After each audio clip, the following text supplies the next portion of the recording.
Welcome to The Explainer. Today we are absolutely going to dismantle the neurological architecture of toxic relationships, and we're doing it using rigorous, hard science. If you have ever felt completely trapped in a dynamic that you just knew was bad for you, well, this data is going to explain exactly why.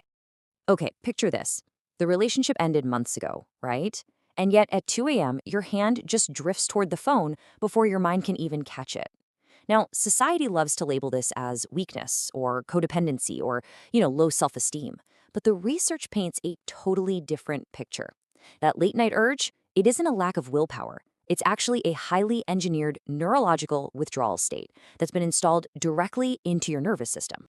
Okay, let's dive into this and see how this trap is built. We have to look at B.F. Skinner's 1948 Harvard pigeon experiment. So Skinner put a pigeon in a box with a lever. When the lever gave food every single time, the pigeon ate and then just casually walked away. When the food stopped entirely, the pigeon gave up. But when the food came on a random, unpredictable schedule, maybe after one press, maybe after 50, the pigeon pressed that lever until it literally collapsed from exhaustion. Skinner discovered the absolute most addictive behavioral pattern on Earth, the variable ratio of reinforcement schedule. And guys, this is exactly how a toxic partner operates. Their sporadic, unpredictable kindness basically turns them into an addictive slot machine. Just look at the stark difference in brain chemistry here.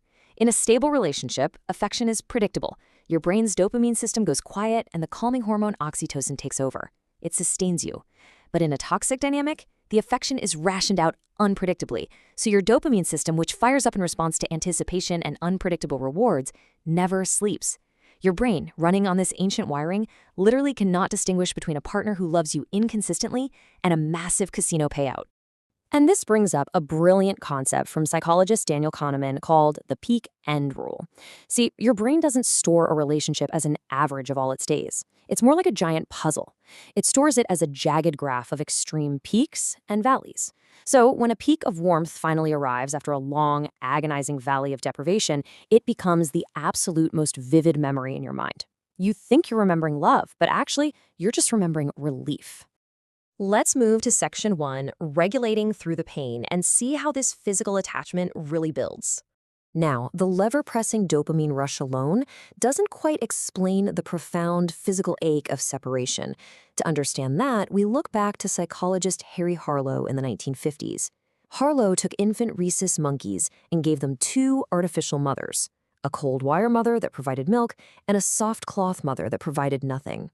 The infants naturally clung to the soft mother, but Harlow went further. He rigged some of these cloth mothers to randomly shoot spikes or blast compressed air. Astonishingly, the babies didn't flee to the wire mother. They clung even harder to the abusive cloth mother. They waited for the pain to end and then resumed their desperate grip. They bonded with the source of their terror because, and this is absolutely crucial, the nervous system bonds with whoever regulates it, even if they're the ones causing the pain. This reveals something absolutely profound about the chemistry of what we so often call fate. Think about it. If you grew up with any emotional chaos, your body didn't learn that love is calm. It learned that love is chaos followed by relief. So when you meet a stable, emotionally available person, your nervous system registers them as flat or boring. But when you meet someone unpredictable, boom, your body lights up. You feel it in your stomach, and you call it fate. But it's not fate. You're mistaking the neurochemical recreation of a childhood wound for romantic chemistry. Moving on to section 2, captivity disguised as passion. Let's explore why we defend the people who hurt us. So why do we fiercely defend these partners?